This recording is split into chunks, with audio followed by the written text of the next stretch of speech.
And now back to breaking news. The mosquito fire continues to grow, with the Dutch fire now also burning on the other side of Placer County. It's impacting the community of Forest Hill, with new areas facing mandatory evacuation orders as we speak. And right now we want to get back out to ABC 10's Kurt Rivera, joining us live from that scene. Kurt, we know that you've had to move around this evening because of safety concerns as that fire has been moving. Where exactly now are you at, and any new updates, any new developments that you're seeing out there? Well, Laura, a little bit of better news, because in the last 45 minutes or so, the fire actually jumped from this side of Mosquito Ridge Road, about a quarter mile from where Luke Clary has been reporting, not too far from the center of town.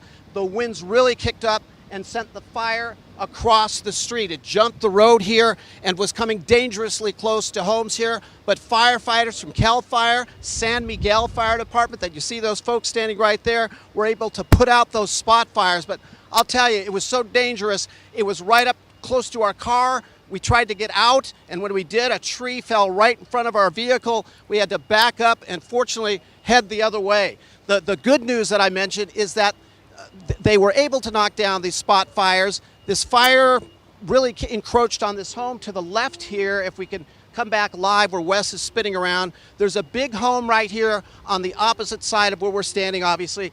The fire came dangerously close to the home.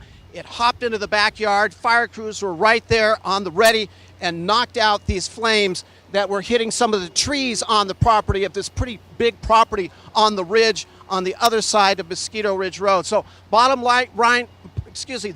line right now is they have structure protection along Mosquito Ridge Road, doing a great job protecting these homes. Back to you. Now, Kurt Rivera reporting live. And Kurt, we're hearing sadly that some homes perhaps may have been damaged. Have you been able to confirm those reports? You know, where we're at, we drove around a little bit after we had to literally escape here. We did not see any destroyed homes. I saw one small structure, look like a shed or an outbuilding that had been burned, but that was really about it. Right along Mosquito Ridge Road, it's hard to see because of the smoke, but there are all kinds of homes lined up along here. I'm going to step away and Wes can kind of pan along here. You can just see how close the fire is, literally just yards away on the opposite side of the road. And then this side where the homes are, they have been protected. So that is the...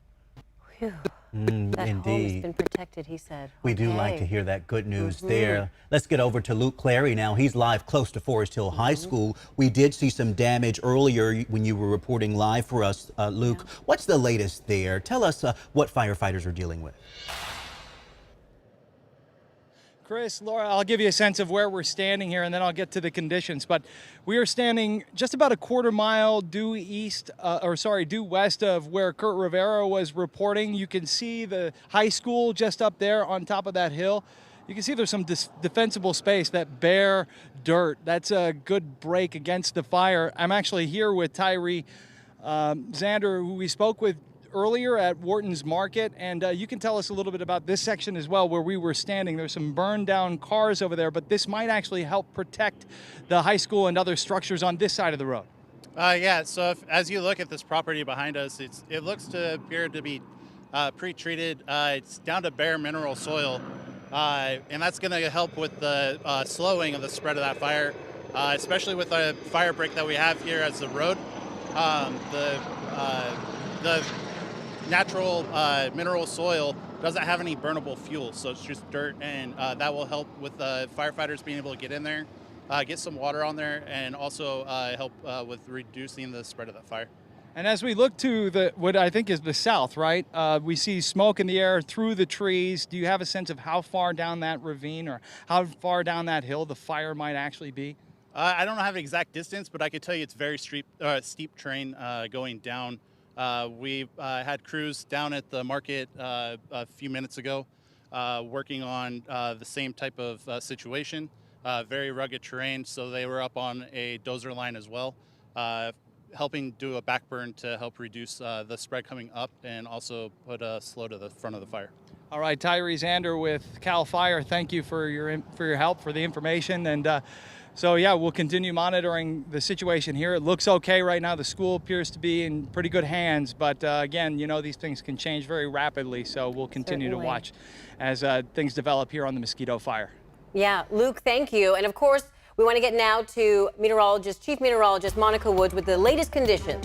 And we're looking also at the Dutch fire. Just an update on the road conditions up along I-80 because it's been an absolute mess for today as firefighters have been battling just another fire on the north side of I-80. So we've got I-80 westbound closed from State Road 20 to near Alta, I-80 eastbound down to one lane. That's going to be near Gold Run to Alta again because of the Dutch fire, which is just north of the Mosquito fire. We've got record fuel dryness going on right now. This is a couple of lines, as you can see. The blue, that's going to be the current conditions. The red is the record dryness. This is in the northern Sierra. All set the stage because of what was happening last week with the record heat. So we've got a ton of evaporation happening right now, just priming the fuel for rapid fire growth. Temperatures today only warming into the lower to mid 80s in the valley, 70s for the foothills and the Sierra. As we look out towards the Gilmore backyard, clear skies. We're in the 70s and low 80s for the valley. Tahoe at 64 degrees. Now, again, winds are going to be the main component of what we're going to be tracking here in the forecast. They're going to stay out of the southwest, but as this low approaches from the north, it is going to add another element to this firefight and will be unpredictable as we head towards the weekend forecast. In the meantime, here's a look at what we're expecting.